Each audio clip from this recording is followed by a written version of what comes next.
emas itu kalau dipakai sebagai perhiasan, meskipun jumlahnya mencapai 85 gram, itu ana wong kalungan sing 85 gram niku wonten mboten nggih? 85 gram wabot niku nggih. Soalnya teng TV wonten wong lanang malah niku di syuting teng TV kalunge gedhi tenanan niku nggih. Wonten sing flexing ngoten niku nggih. Nah, ini apakah termasuk wajib zakat? Kalau itu sebagai perhiasan tidak dikenakan zakat.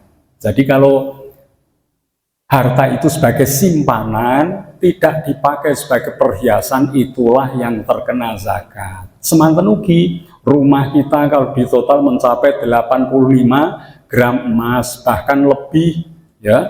Kalau rumah itu kita tempati sebagai tempat tinggal kita, maka tidak terkena zakat. Tapi kalau rumah itu dipakai sebagai aset usaha, contohnya omahe sing dipanggeni mriki, teng mriko nggak ada malih, teng mriko malih dikontrake, disewake. Lah ini yang semacam ini terkena kewajiban zakat.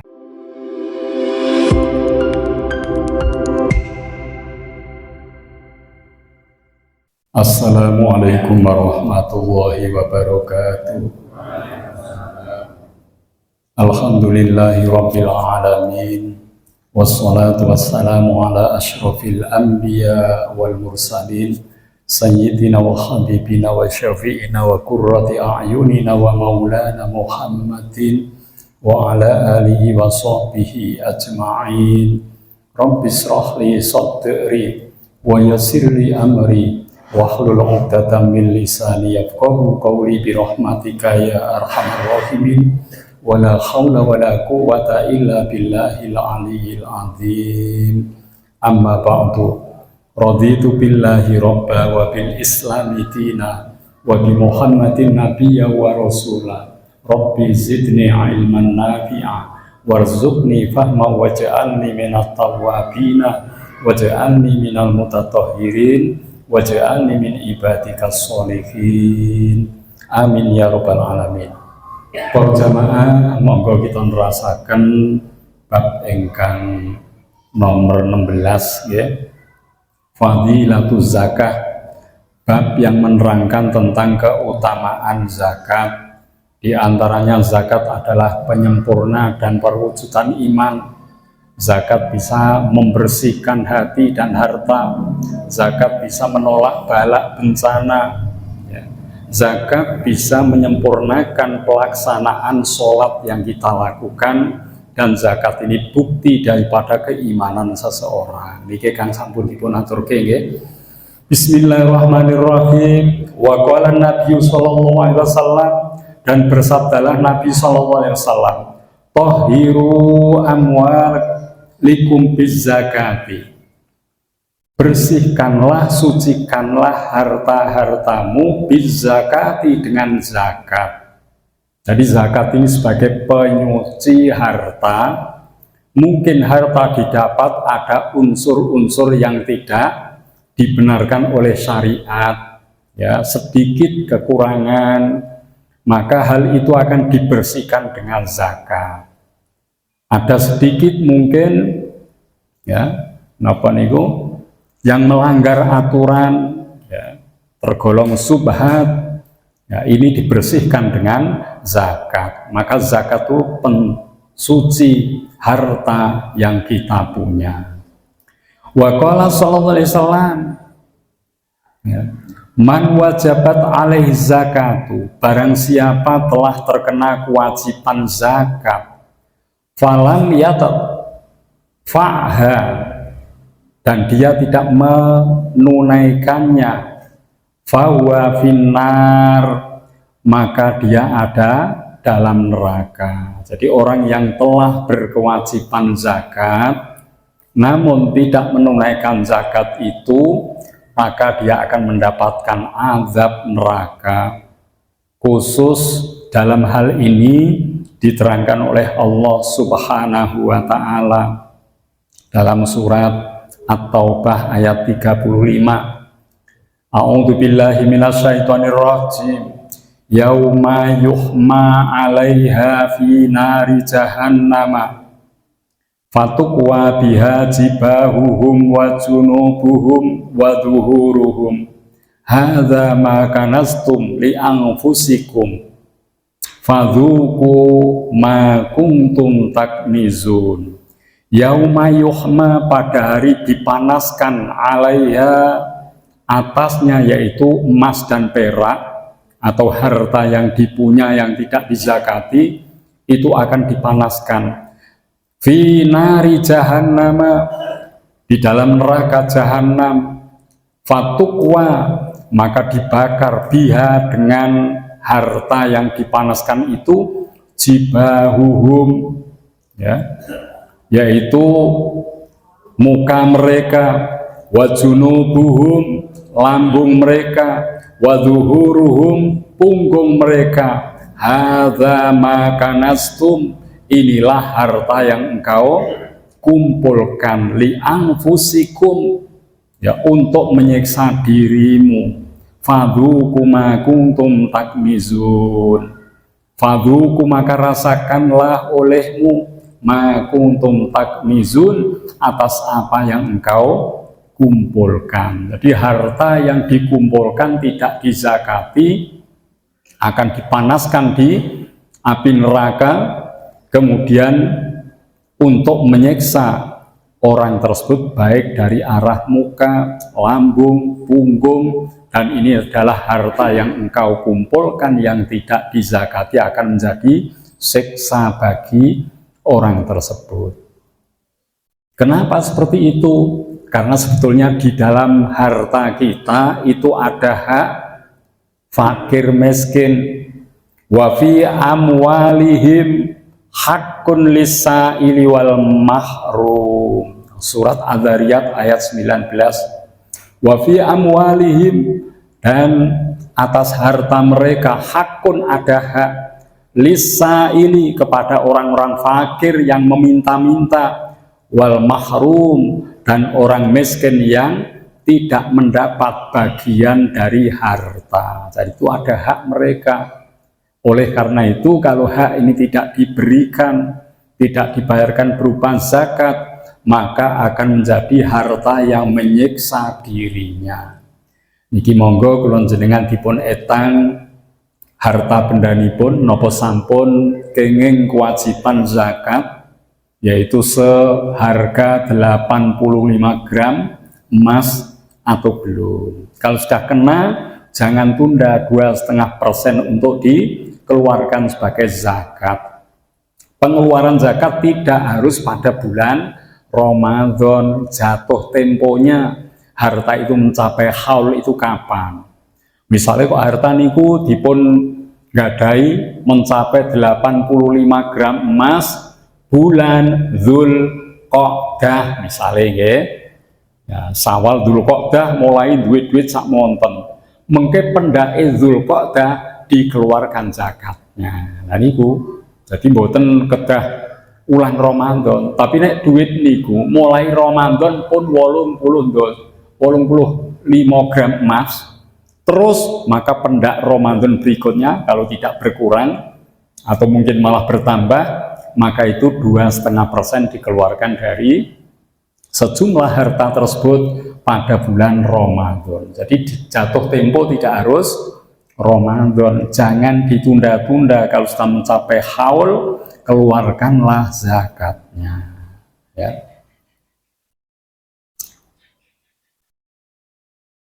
Wa qala sallallahu alaihi wasallam, dan Rasulullah bersabda, la khairu fi malin la yuzakki. La khairu, tidak ada kebagusan fi malin, terhadap harta, ya, la yuzakka, yang tidak dibayarkan zakat. Karena zakat itu pensuci harta. Kalau harta tidak dizakati, harta itu belum dipandang bagus, masih ada hak orang lain, masih dipandang kotor, ya, belum bersih. Karena pendapatan dari harta itu mungkin ada cara-cara yang tidak dibenarkan oleh syariat yang tanpa kita ketahui. Maka harta yang tidak dibayarkan zakatnya masih dipandang belum bersih, ya. untuk membersihkannya dengan membayar zakat kalau memang sudah memenuhi persyaratan. Terakhir tentang bab niki, wa qala sallallahu alaihi wasallam, dan Rasulullah sallallahu alaihi wasallam menika dawuh, "Man az-zakata mana Allah taala anhu khidzul mal."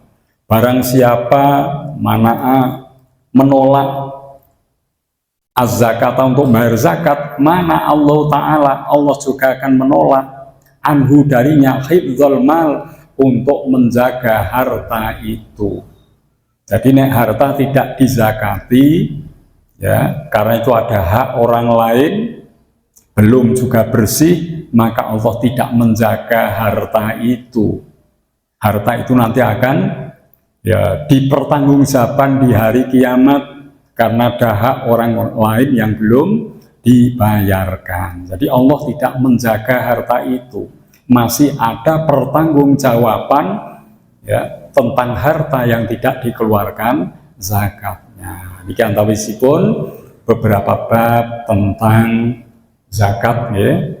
Niki monggo wonten pertanyaan boten bab zakat ingkang kula winginane sampun wonten setunggal kalih pertanyaan menawi kirang jelas dereng jelas keteranganipun monggo saged dipun tangkleke, menawi mangke tasih wonten wekdal kita tambah di bab yang ke-17, nggih. Monggo pertanyaan kemarin bisa dilanjut, nggih. Monggo Pak Haji. Tapi yang dimaksud dengan harta yang harus dizakat itu apakah termasuk aset, misalnya rumah yang kita tinggali itu termasuk harta yang harus dizakat? Nggih, niki saya sangat kula dengan kedah paham ini, ya. Apakah harta aset yang kita punya yang telah memenuhi 85 gram emasnya harus dikeluarkan zakat? Niki nggih. Dados tunggal contohnya emas. Emas itu kalau dipakai sebagai perhiasan, meskipun jumlahnya mencapai 85 gram, kita ana wong kalungan sing 85 gram niku wonten mboten nggih? 85 gram wabot niku nggih. Soalnya teng TV wonten wong lanang malah niku di syuting teng TV kalunge gedhi tenanan niku nggih.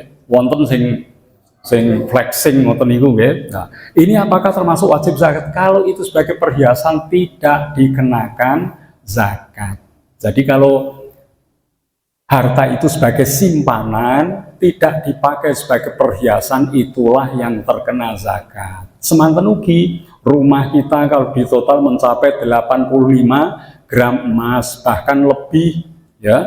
Kalau rumah itu kita tempati sebagai tempat tinggal kita, maka tidak terkena zakat. Tapi kalau rumah itu dipakai sebagai aset usaha, contohnya omahe sing dipanggeni mriki, teng mriko nggak ada malih, teng mriko malih dikontrake, disewake. Lah ini yang semacam ini terkena kewajiban zakat karena itu merupakan aset yang, ya, bergerak untuk usaha. Nah niku nggih untuk usaha, maka ya di jumlah tanah, bangunan, keuntungan di total kalau sudah mencapai 85 dikeluarkan 2,5%.